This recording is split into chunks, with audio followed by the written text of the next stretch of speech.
we're going to do something very similar to the last one. Last time we had the sun come rising and setting, and now we're going to do that with the moon. Okay, so what we're going to do, again, we are going to, how about I lock all the lock all the layers, and I'm going to select this first section here.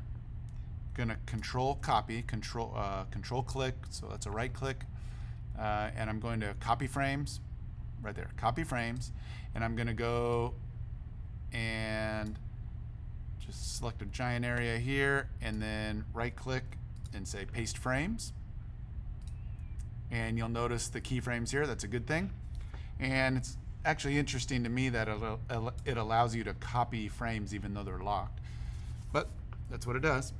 And I am going to make another layer. I'm just going to select the sun layer and make a new layer, and I'm going to call this moon.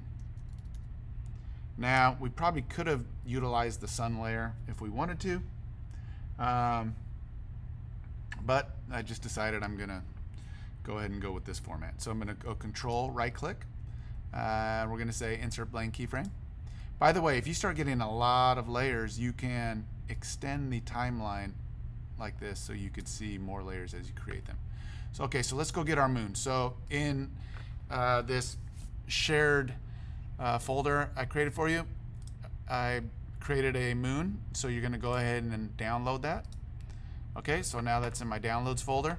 So let's go to animate, click in that keyframe, file, import to stage. Let's go into that downloads folder and get the moon. Okay, and you know, we're going to kind of do the same thing. You could play around with your motion tween if you want to make it go the other direction or something. I'm going to go control, create motion tween, hit OK. I am going to go to the last frame, and I'm going to move it across to the other side, and then I am going to bend the arc. So let's take a look at that. And so now the moon goes up and down. Okay, great. But this time, I'm going to add a new little feature. I'm going to change the gradient of the sky. So we are going to lock the moon layer and unlock the sky. And good thing we have a keyframe right here already set up for us. But this time, we're going to right-click it, and we're going to say Create Classic Tween. Okay, now I just know through experience that a classic tween, the selected frame span cannot be tween. You must convert frame symbol. Oh, let me see. Shape tween is what we want. Sorry, not classic. Create shape tween. Okay? Now, shape tween is interesting. So, because this is an ungrouped gradient, I'm going to come to the last frame, and we need to create a keyframe here. Okay, so you need to really pay attention here. Insert a keyframe, and we are going to change the color of the gradient. Okay, so we have this fill color here, and whoops, this Command Z. That's not what I meant to do. So let's go Window, Color, and there's our gradient colors here. By the way, if you accidentally click here and you get too many little points, you could drag them down to get rid of them.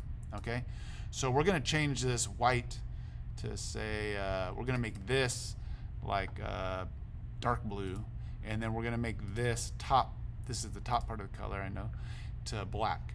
And let's take a look at what that looks like. Okay, I think that's a decent nighttime sky. So what did that shape tween do? Look at that. It fades from one color to the other.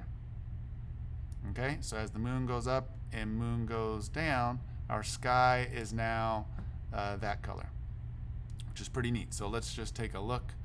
When we push play, here's something I'm going to do that's kind of fun. I'm going to double click frames per second. And I'm going to change that to 60, and let's watch this animation go a lot faster.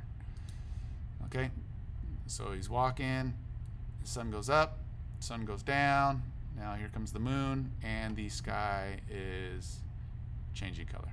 Okay, great. So I can set my frame rate back to 12 if I'd like. And okay, go ahead and have fun changing the color of the sky and making the moon go up and down. All right, have fun.